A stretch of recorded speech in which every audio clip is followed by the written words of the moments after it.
അഭിനവന്റെ ചെരുപ്പും വേഷവും കണ്ടിട്ടാണ് അവനെ അവിടെ നിന്ന് സെക്യൂരിറ്റി ഇറക്കി വിടാൻ ഒരുങ്ങിയത്. അഭിനവന് ഹോട്ടലിന്റെ ഉള്ളിലേക്ക് കയറിയേ പറ്റൂ. പക്ഷെ അവന്റെ വേഷവിധാനം കണ്ട് അവനെ അവർ അകത്തേക്ക് കയറ്റി വിട്ടില്ല. ഞാൻ ഈ ഹോട്ടലിന്റെ ഓണർ വിക്രമിനെ കാണാൻ വന്നതാണ്. എന്താ പറഞ്ഞേ? വിക്രം സാറിനെ കാണാവുന്നതാണോ? നിന്നെ പോലത്തെ ലോക്കൽസിനെ കൊണ്ട് വിക്രം സാർ ബാത്റൂം പോലും കഴിയിക്കില്ല. പിന്നെയാണ് അദ്ദേഹത്തെ കാണാൻ കാര്യം വന്നിരിക്കുന്നത്. അവന് മുതലാളിയെ കാണണമെന്ന്. മര്യാദയ്ക്ക് ഇറങ്ങി പോടാ. ഇത്രയും പറഞ്ഞ ശേഷം സെക്യൂരിറ്റി ജീവനക്കാർ എല്ലാവരും കൂടി അഭിനവനെ ഹോട്ടലിന്റെ ഒരു സൈഡിലേക്ക് മാറ്റി. അപ്പോഴേക്കും പഴയ കാമുകി വൈഷ്ണവിയും അവളുടെ ബോയ് ഫ്രണ്ടും ദേവനും അവിടേക്ക് വന്നു. എക്സ് ബോയ് ഫ്രണ്ട്,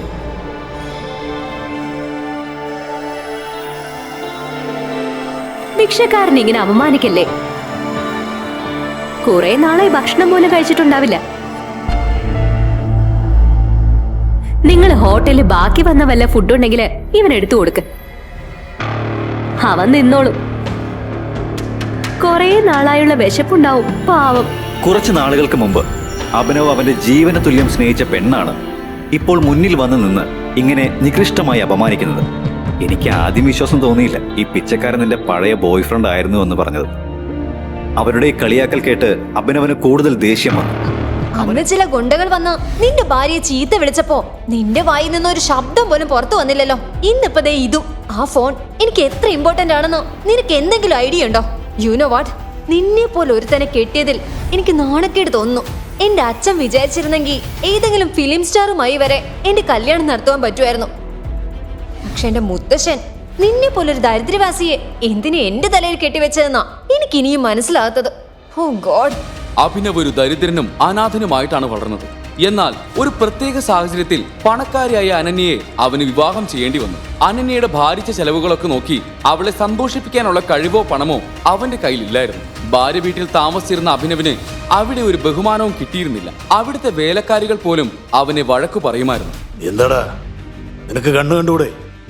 എന്നെ വന്ന് മുട്ടാൻ നിനക്ക് എങ്ങനെ ധൈര്യം വന്നു? നിങ്ങൾ എന്തായി ചെയ്യുന്നത്? കൈവിട്. മോനെ, നിനക്കറിയില്ല നീ ആരുടെ ദേഹത്താണ് കൈവച്ചതെന്നും. രാജുബായുടെ പേര് കേട്ടിട്ടില്ലേ നീ?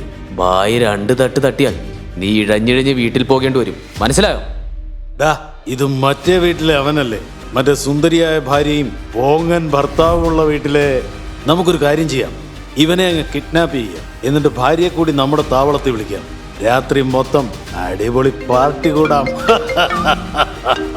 അഭിനവിന്റെ ഫോൺ വീണ്ടും റിങ് ചെയ്യാൻ തുടങ്ങി. റിങ് ചെയ്യുന്നത് കണ്ട രാജുഭായ് അവന്റെ കയ്യിൽ നിന്നും ഫോൺ പിടിച്ചു വാങ്ങി. ഫോൺ താ, ഒരു കാരണവശാൽ ആ കോൾ എടുക്കരുത്. സ്റ്റെപ്പിന്റെ കോളാണോ? പറഞ്ഞില്ലേ രാജുബായി നിന്നെ കൊണ്ടേ പോകും. ഞാനും കൂടി ഒന്ന് കേൾക്കട്ടെ നിന്റെ സ്റ്റെപ്പിന്റെ മധുര ശബ്ദം. എന്താ അവളുടെ പേര്? അനന്യ. അഭിനവ് എഴുന്നേറ്റ് പുറത്തേക്ക് നടക്കാൻ തുടങ്ങി. അത് കണ്ട് ശാർമിളയുടെ ദേഷ്യം വീണ്ടും വർദ്ധിച്ചു. അവൾ അഭിനവിന്റെ പുറകിൽ നിന്ന് വിളിച്ചു പറഞ്ഞു, കണ്ടില്ലേ ഇവന്റെ ഓവർ കോൺഫിഡൻസ്? പോക്കറ്റില് 10 രൂപയില്ല, എന്നിട്ടും അവന്റെ നടത്തം കണ്ട കാട്ടിലെ ടൈഗർ ആണെന്നാ വിചാരം. രാജീവ്, ഇവനെ പോലെ ഒരു ദരിദ്രവാസിയെ ആരെങ്കിലും ജോലിക്ക് എടുക്കുമെന്ന് നിങ്ങൾക്ക് തോന്നുന്നുണ്ടോ?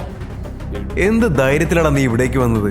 സെക്യൂരിറ്റി, ഈ ദരിദ്രവാസിയെ ഒരു കാരണവശാലും അകത്തേക്ക് കടത്തിവിടരുത്. വിക്രം സാറിനെ ശല്യം ചെയ്യാൻ വേണ്ടി മാത്രമാണ് ഇവൻ ഇവിടേക്ക് വന്നത്. എടാ, ഞാൻ നിനക്കൊരു അഡ്വൈസ് തരാം. നീ ഒരു ദരിദ്രവാസിയാണെന്ന കാര്യം ആദ്യം നീ അക്സെപ്റ്റ് ചെയ്യണം. എന്നിട്ട് അതനുസരിച്ച് ജീവിക്കാൻ പഠിക്കണം. ചെക്കോ? നിനക്കറിയാമോ ഈ ബാങ്കിൽ വലിയ തുക മാത്രമേ ചെക്കിലൂടെ പിൻവലിക്കാൻ കഴിയൂ. എനിക്ക് പിൻവലിക്കാനുള്ള പണം വളരെ വലുതാണ്. അതുകൊണ്ടാണ് ഞാൻ ഇവിടെ വന്നത്. അതുകൊണ്ട് തന്നെയാണ് എനിക്ക് മാനേജറെ കാണേണ്ടത്. അതിന്റെ ആവശ്യമൊന്നുമില്ല.